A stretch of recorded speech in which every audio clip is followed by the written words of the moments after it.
श्री कृष्ण ने युद्ध भूमि में किया चमत्कार और घटोत्कच का करवाया बलिदान।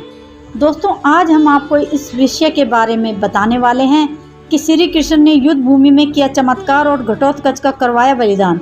यह जानने के लिए पूरी वीडियो को देखिएगा। अर्जुन के द्वारा जयद्रथ को मारने की शुरुआत से पहले की शपथ के कारण सभी सेनाएं सूर्य की ओर देख रही थी। तो धृतराष्ट्र संजय से पूछते हैं कि संजय बताओ, तुम्हें क्या लगता है, तुम्हारा मन क्या कहता है कि क्या अर्जुन सूर्य डूबने से पहले जयद्रथ का वध कर पाएगा? उस समय धृष्टद्युम्न और आचार्य द्रोण में युद्ध चल रहा होता है।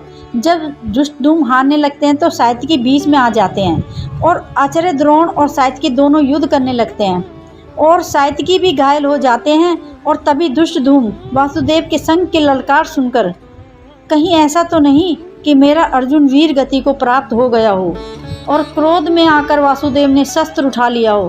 तभी युधिष्ठिर भीम से कहते हैं कि तुम वहां जाओ और देखो। लेकिन भीम कहते हैं कि उनकी सुरक्षा से उनकी सुरक्षा से ज़्यादा आपकी सुरक्षा महत्वपूर्ण है। युधिष्ठिर द्वारा आदेश देते ही सात्यकी कहते हैं कि तुम अर्जुन की सुरक्षा के लिए जाओ, मुझे आपकी सुरक्षा के लिए अर्जुन ने नियुक्त किया है। तो युधिष्ठिर उन पर दबाव बनाकर सात्यकी को भी भेज देते हैं। तभी आचार्य द्रोण के पास एक सैनिक आकर बोलता है, हे आचार्य द्रोण, सेना को आक्रमण का आदेश दें। यह सब देखकर युधिष्ठिर घबरा जाता है। तभी गांडीव की झनकार सुनकर भीम कहते हैं कि आप घबराओ मत, अर्जुन के साथ वासुदेव हैं। लेकिन युधिष्ठिर नहीं माने, भीम को आदेश देते हैं कि तुम भी अर्जुन की सहायता के लिए जाओ।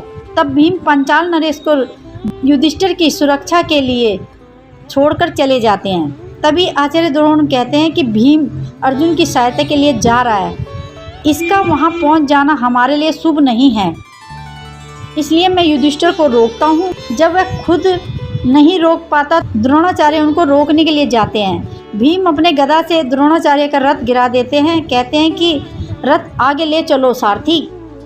उधर अर्जुन कमल व्यू को बेचते हुए अंदर घुसते चले जाते हैं। उधर युद्ध भूमि में भीम को दुर्योधन का एक भाई रोकता है। तो भीम कहते हैं कि तुम्हें डर नहीं लगता कि मैंने तुम्हारे 20 भाइयों को मार दिया है। तभी दोनों के बीच युद्ध शुरू हो जाता है और भीम उसका वध करके आगे बढ़ जाते हैं। तभी उसे रोकने के लिए कर्ण आ जाता है और दोनों के बीच में घमासान युद्ध होता है।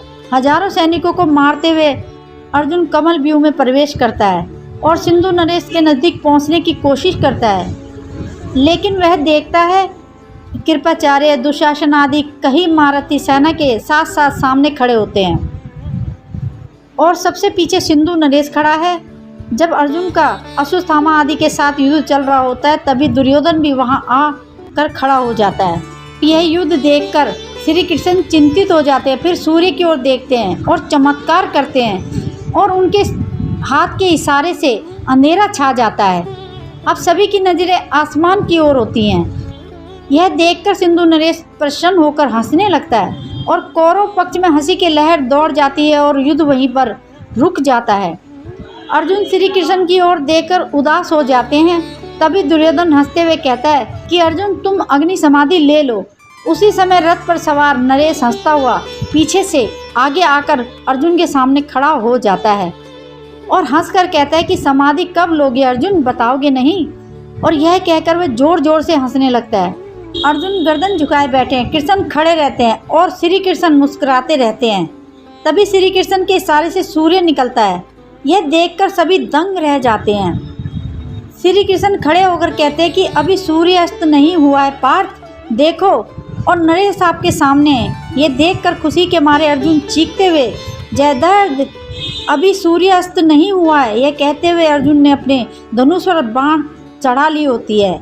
यह देखकर जयद्रथ रथ की ओर भागता है और अर्जुन रथ से नीचे उतरकर कहता है कि भाग जयद्रथ भाग, तूने मेरे अभिमन्यु का वध किया था ना। अर्जुन चीखते हुए कहता है और बाण छोड़ देता है और वह बाण तेज गति से जयद्रथ की गर्दन पर लगता है और उसका सिर उड़ता हुआ वन में बैठे उसके बाप की गोद में जाकर गिर जाता है।